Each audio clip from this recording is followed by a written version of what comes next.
there's been so many highlights throughout my career because there's been so much change.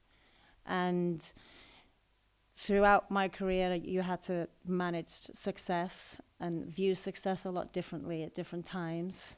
But I think to be able to leave now and remember the fans in Switzerland will forever be my highlight.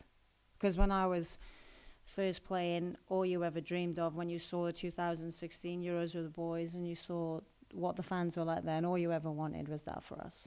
You know, I always wanted to be able to play and you saw a red wall and you saw them cheering, even if we were losing. And in Switzerland, I expected a lot, but I did not expect that.